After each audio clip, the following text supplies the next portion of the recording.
Hi. Hello.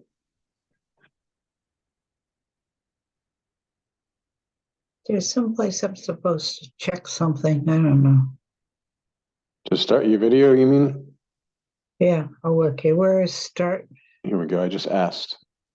And you should be able to say Oh, there we yes. go. Yeah. Okay. Good. Start my video. There you go. There you go. Hello, hello. Hi, Trish is back. Hello, hello. Hi.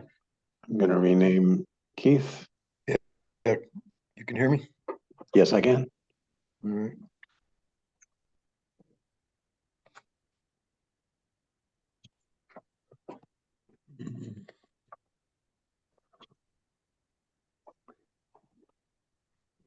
So we all had a vacation and we could act like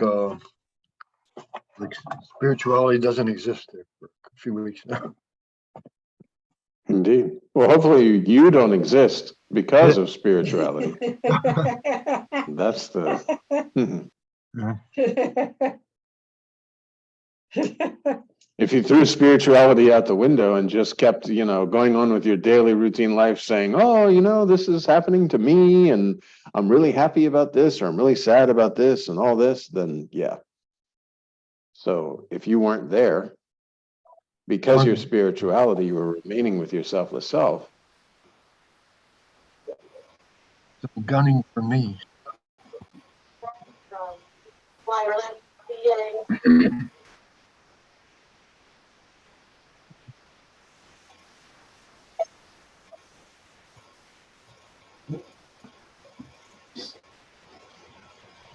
Hi, Alan.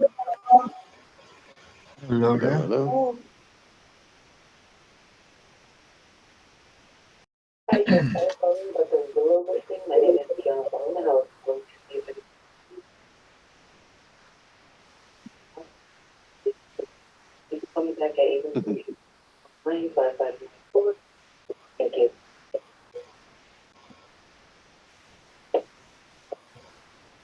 We have a guest.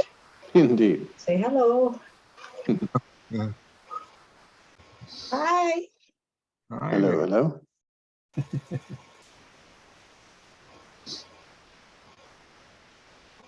Pretty cat, 3 different colors.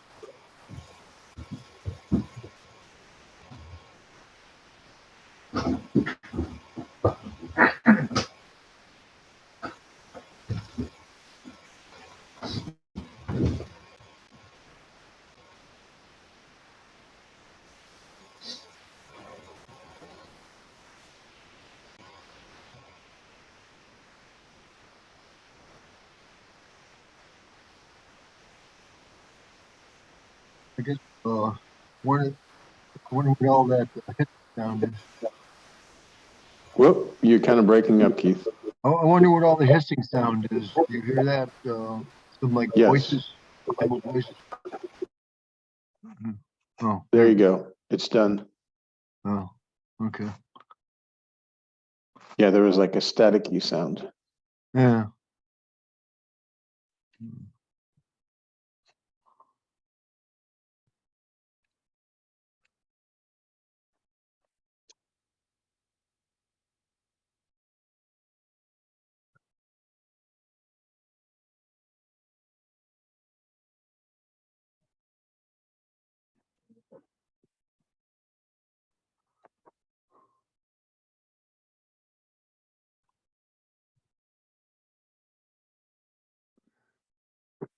One thing I noticed is, I guess it seems to have some effect on my presence that I sort of, well, it's the same old story of identification, I guess.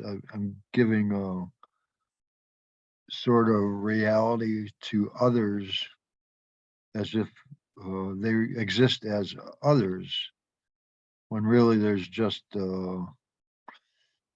existence itself, I guess. Well, and see, when you say this affects your presence, no, nothing affects presence. Oh, well, it affects my sense of presence. Understood. Yeah, yeah. You use the body as an instrument to draw the attention towards the sense of presence and away from the illusory existence. You're given the concept that the world is an illusion so that you don't play around in the world so much, and you try to remain with your selfless self. Once you've meditated even for a short time, you start to feel this subtle, just I, the sense of existence, the sense of presence. And then you turn all your attention into that. And you may say, well, I don't feel it all the time. Okay, well, those are the times when your attention has gone out and you know that the world's illusion. So you just bring your attention back. And you just remain with your selfless self. No need to say the world is illusion, because if you remain with your selfless self, it can't be anything other than illusion. It can't be true. Yeah, it can still seem like it's true to some degree, though. Same in your dream. Yeah. But you could be drowning in your dream. When you wake up, your bed's not even wet. Hopefully. But you know what I mean? I mean, it's just a dream. So, and you don't have to think it's a dream. You remain with yourself. See, the reason why Master says the world is illusion is not so you can try to figure out, okay, well, what's reality and what's illusion? No, it's to remain with your selfless self. Because if you know that all the problems that you're perceiving are totally illusory problems, and that you are not body, so nothing that's happening to the body, good or bad, is happening to you, then you won't direct so much attention towards these illusory happenings that are not happening. You remain with your selfless self. Yeah, And that's why you have to sit in meditation. You must. That is the one, like if you're going to say a spiritual practice, this is the one spiritual practice. And Maharaj hammered it over and over and over. And many people would say, oh, I don't like to meditate. Well, excuse me, this is like the basics.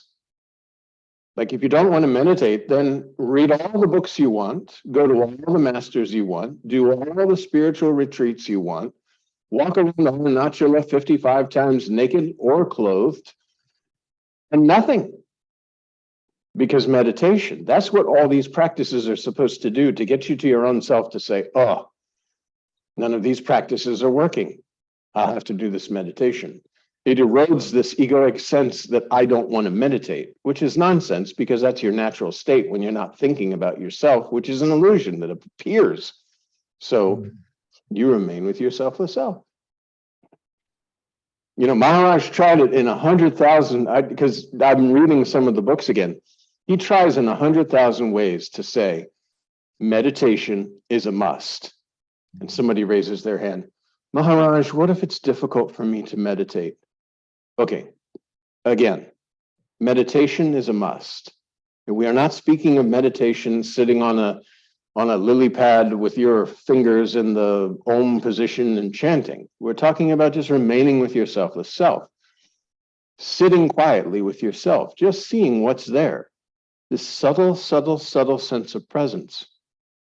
Oh, okay. I don't know that as myself yet, but there's something. This is very nice. Okay.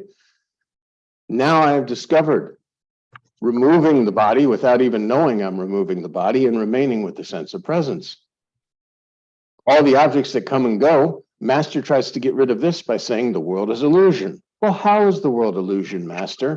And Das Bod, they have like 20 chapters basically to say the sun, the moon, this happened, fire happened, water happened, Brahman puked out the world or whatever. But all of this is just nonsense, because you are not a body. When Master says you are not a body, then you can disregard all of that body-based knowledge, because it brought you to your destination.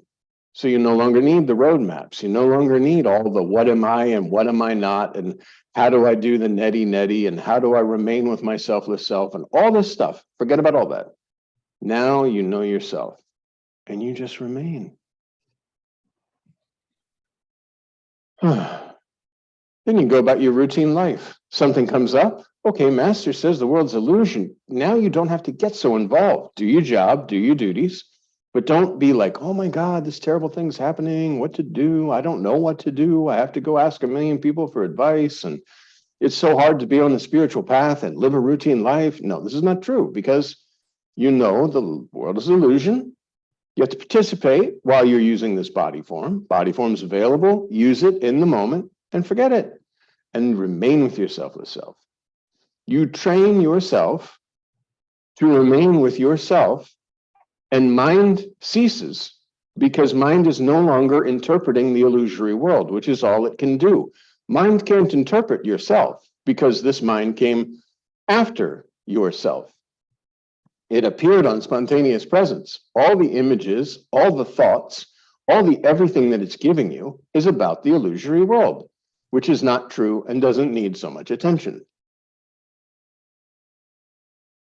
And really mind can't do that when you're Mind can't do anything. It's just a flow of thoughts. Your identification with mind is, this is my thought and I need to put it into action. That's what creates the concept of thinking and a thinker. But when you remain with your selfless self, thoughts just come and go.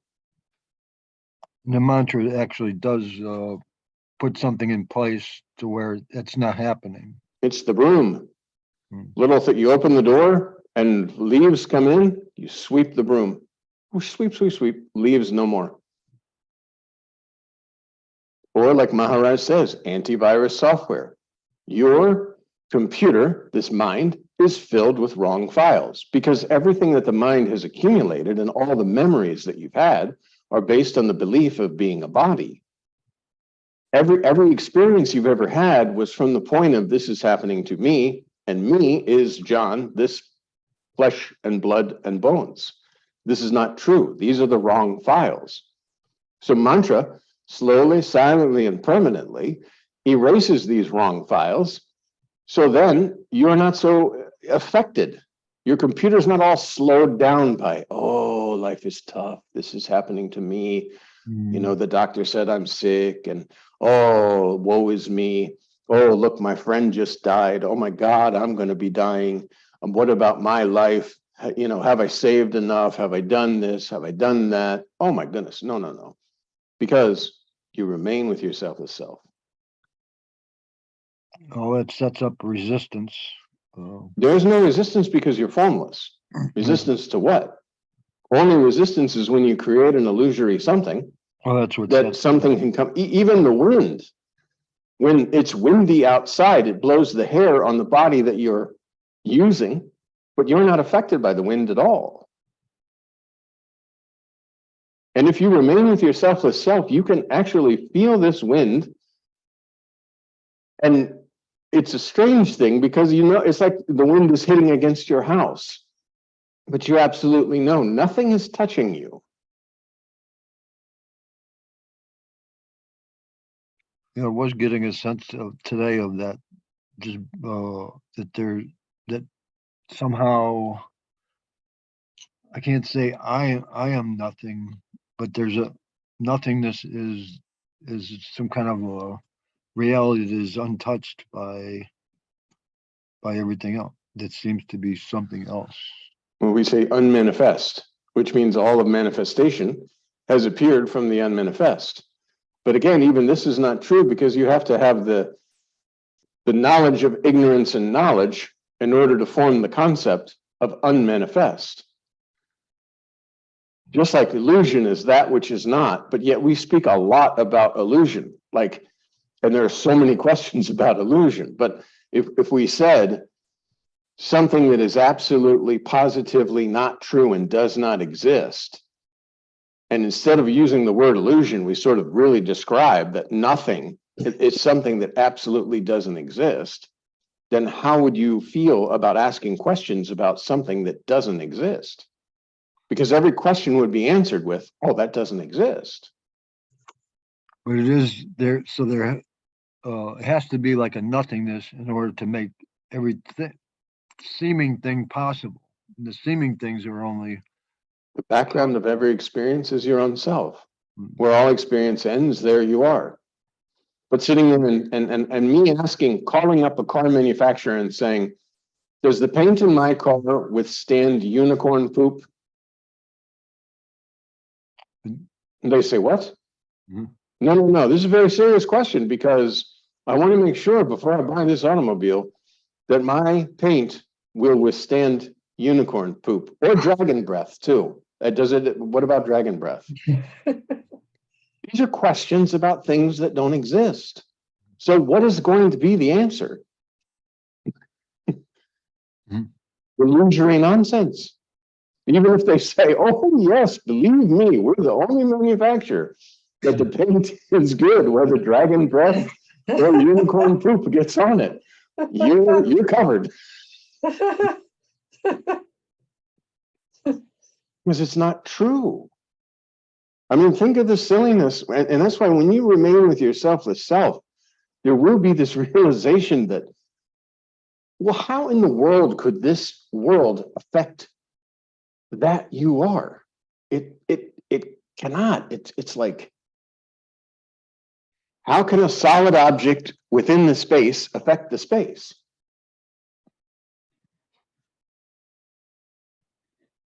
It cannot. I was reading, I'm reading Master of Self-Realization now. I've just read a part where I thought it was interesting, where I've stumbled upon this idea in the past, but he stated that to say that to even say that the master is something to the effect, if you're making something, saying the master is a master, that's like a redundancy. It's you don't even have to say that, or you don't even have to think that. It's just.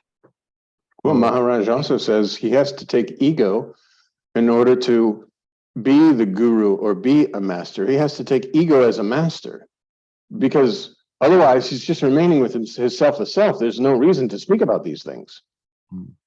But then there's like, okay, he takes ego as a master. Okay, master disciple. It's not true, but it's a role that's needed for a time until you recognize your own self within the body that you happen to be using. And you say, oh, so that I am that. So actually you could apply that same principle to not making anything, the master, into anything other than Master is formless presence. Yeah, other than formless presence. You're seeing a body form, Sri Ramakant Maharaj, Sri Siddhameshwara Maharaj, Sri Nisgadatta Maharaj, Sri Ranjit Maharaj. You're seeing body forms because you're believing yourself to be a form. But Master absolutely knows that it's formless presence, because that's all there can be. That's all there is. So actually you could look at all thought and things that are represented in thought as being redundant in the sense that no need for thought. It's just a gesture. Just thought is like a gesture. You're laying something on it that isn't there. It's like making a distinction without a difference. I mean, the idea of the mind is that it labels. You're labeling things because you have to label things in order to create words and in order to create words for description. So we do create some words for description to say nothing is, and you are that. And all that comes out of the nothingness that is you. Well, even to say nothingness is not the presence or the self, they call it self. When did you know nothingness? When you came along with the body, you discovered the word nothingness. You had to have a description of nothingness. See, when we start describing and labeling reality, this is impossible, because everything that we can describe and label came from the body-based knowledge in the body-based existence, and you're not body. That's how you cut this whole mind stream. It's like, I'm not body. Okay, well, what about no. But if you're not body, how did you know about this thing? Just think about that for a minute. If you're not a body, how did you know about nothingness? Prior to clicking with the body, where was the body concept of nothingness, or the body knowledge of nothingness, or somethingness, or otherness? Where were any of these? But that's why Maharaj, he beautifully, it is a purpose to basically cut your mind, this stream of thought for just nonsensical things, by saying, prior to beingness, did you know anything about nothingness? Prior to beingness, did you know anything about guru? Prior to beingness, did you know anything about master? Prior to beingness, did you know anything about spirituality? No, because you were just your formlessness. And even formlessness is a body-based concept. concept, you are not body, is the thorn that removes the concept, you are body, and then you throw both thorns away. Because you can't say you're not body and you can't say you are body. Because both of those are in the illusory existence. Das Bod calls it attributeless. Exactly. And again, see, when did you know about attributes? When you came along with the body. Oh, I'm not body. Throw that away. All of these books and all of these teachings, at least from our lineage. Now, there are some books out there, like Maharaj says, you can certainly get lost in the chakras and the chanting and the different mantras and this position and that position and when to bow to the sun and all this sort of stuff, or look at the sun and all these kind of things. In our lineage, every single book says the same thing. You are not body. Here's a chapter of knowledge that you can gain because you're using a body, but you're not body. So you're not there to store that knowledge. You're there so that you can read the reader, recognition in the projection, formless presence with presence, and to stop your mind going off into all these things. The book is not there for you to get knowledge and then to say, okay, now I'm going to contemplate what I just read. It's not for that. There are, like I said, and Maharaj has said too, there are some lineages or gurus out there. They want you to read this book, contemplate it, and buy the next book that tries to get rid of the first book's ideas, because now the ideas have evolved. But ideas are body-based knowledge. And now here's the secret. You are not body. There's not really, I haven't noticed too many other lineages actually coming out and being that direct about it. Well, because a lot of, if you're a guru, you want to make money, you want to have followers, you want to write a bunch of books. So like Maharaj says, this spiritual carnival is basically to give you the carnival ride. Yes, you're at your destination. And the trip and the journey is journeyless because you have never left. However, if you desire a spiritual journey, you take this spiritual taxi cab and pay money on each stop and go around and drive around. And the sights will be beautiful and you can wear different clothes. You'll go clothes shopping and put garlands and beads and grow your hair long and beard, and you will feel wonderful. And sometimes you'll even go and work for absolutely nothing and say it's Siva selfless service. And then you'll come back and the cab will put you right where you are now. And our lineage says, why get in the cab? Sit quietly and remain with your selfless self. Discover your own self. This is the truth. If you sit and you just sit with yourself, especially with mantra will erase everything slowly, silently, and permanently. You go throughout your day. You feel this subtle sense of presence. You direct the attention to presence instead of outward, and you feel peace. And you have this selfless self-intoxication where you want more of your own self and less of the illusory happenings that are outside of you, that are appearing outside of you because you're appearing inside of you. All I can do is say as a witness that this is gradually deepening or getting more clearly apparent with the lineage. And the more you remain with your selfless self and the more time you spend with yourself, it'll just get deeper and deeper and deeper until that coin drops. And Maharaj calls that the conviction. Oh, so that I am that. And then these thoughts and these things, hello, look at me over here, look at this, so important. Oh, no. This is the time to remain with myself, the self. And then you do your job, do your duties, and you start to see the scenes just appearing and disappearing, appearing and disappearing, appearing and disappearing.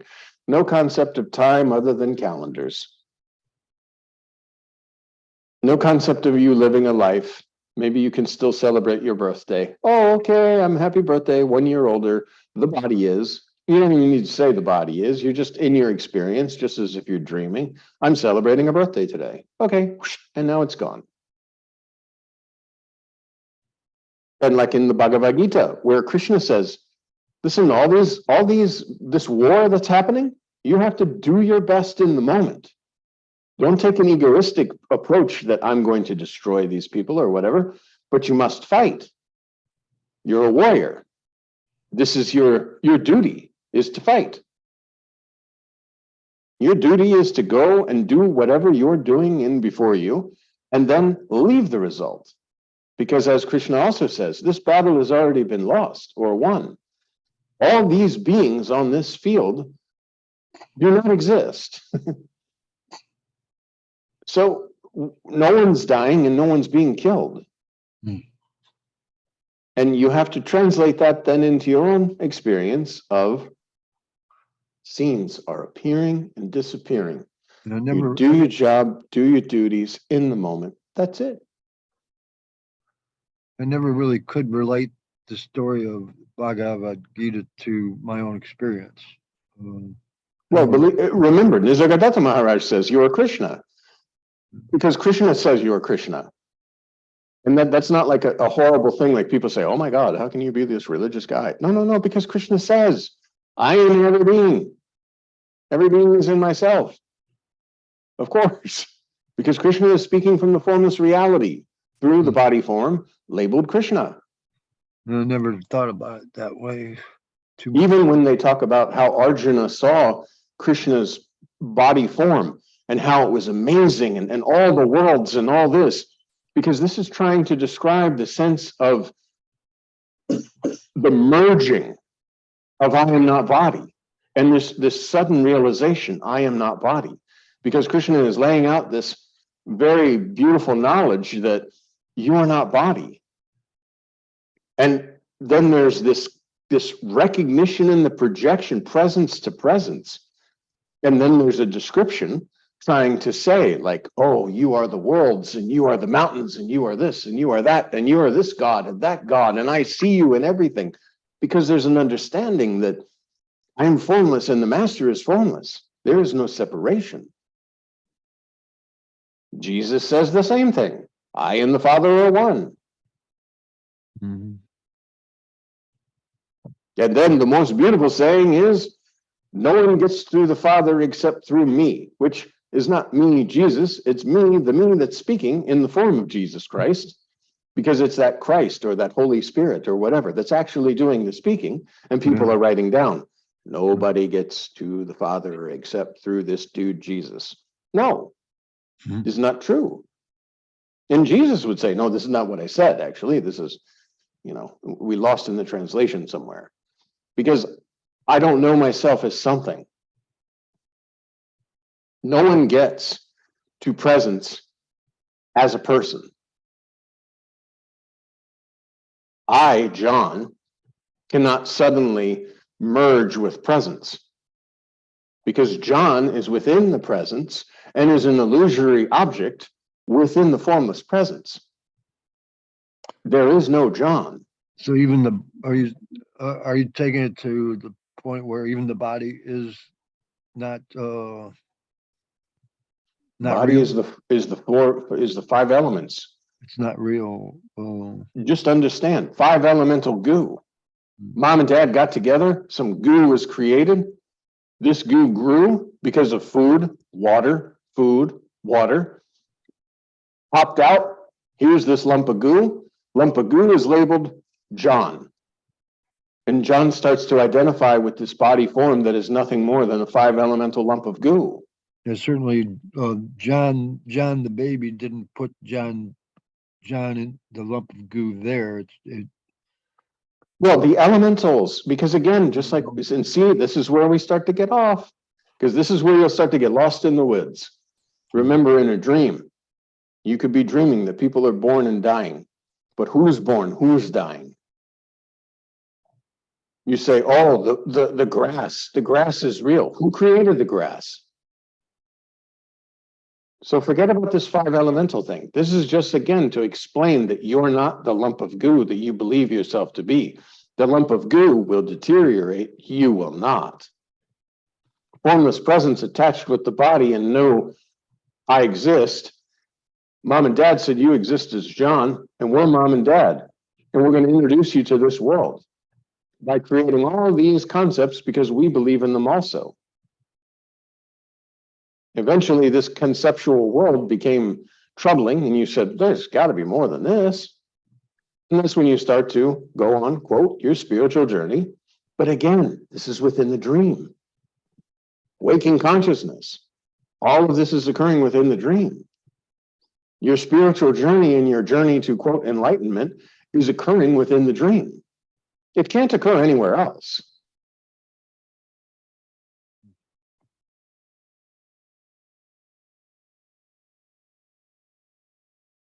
Waking consciousness and dream consciousness, there is no difference. It's consciousness. The idea of waking and sleeping came along with identification with the body. But that does not wake and sleep is providing the waking and the sleeping. Otherwise, you go to bed tonight and you're just gone. Because there's nothing that's continuum that will wake you up, so to speak.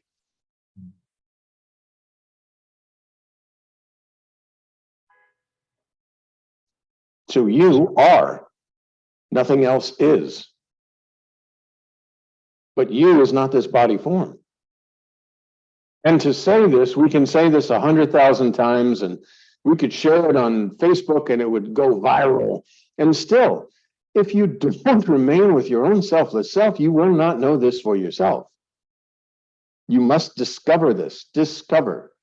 This is a covering, the koshas or whatever they call it. Remove this covering.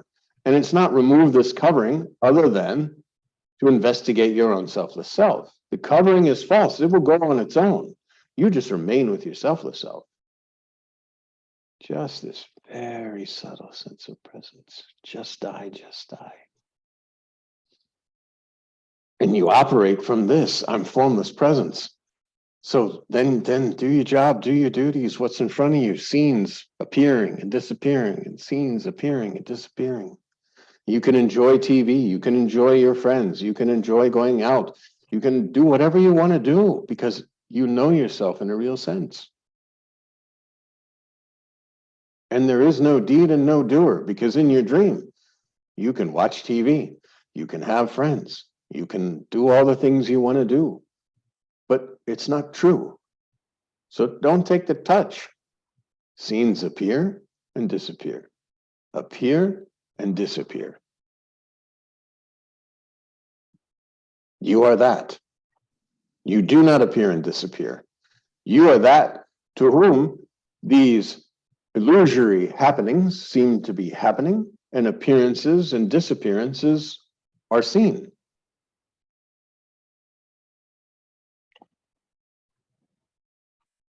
Because of the thoughts are occurring in the present, they can trick, I think, seems like I can trick myself into believing there is present being to the thoughts when there is no present being to the thoughts. They're just like, they can convince you that there's being to the thoughts, but there's not really. Thoughts just flow by. There's no, and truly, your real state is without thought. There won't be any thoughts. Because there's nothing to think about. Like there's no need to create a thinker. That's why it feels good, I guess. Well, it's just a pure reflection in an empty mind of your presence. Knowing that mind appeared on your spontaneous presence. But that recognition in the projection is so strong. We talked about like a mirror on an ant. Ant is moving and you have magnifying glass, just burns through. Thoughts come in, they may be there, they may not be there. But you're using body. You're the formless holder of the body. But the body is within you. You are not within it.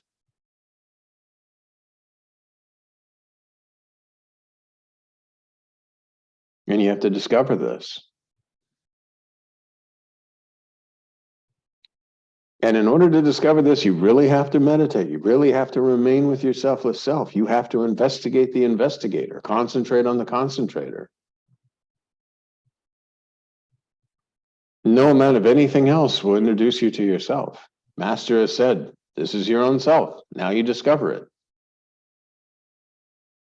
That was the main thing. I had sensed this sense of presence. I went to Maharaj. Maharaj says, you are not body, you are not body, you're not going to remain body. Okay, this presence is all there is, so remain with that. Mantra allows the thoughts to be removed, so you can just remain with your selfless self. And then observe as you walk around India, just walking without thoughts of where you're going or without thoughts of anything. You're just, the body is just moving about.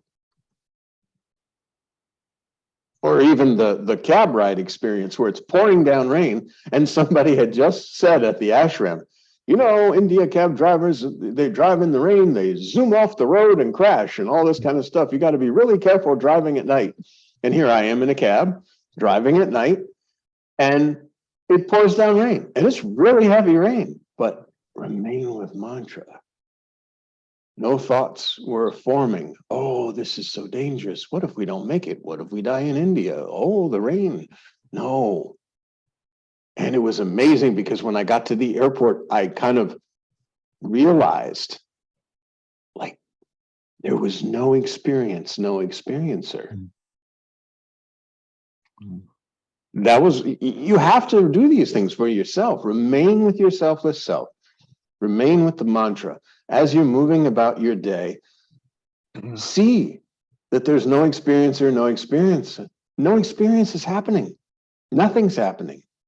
You're just remaining with your selfless self. So easy to get tricked into thinking something is happening.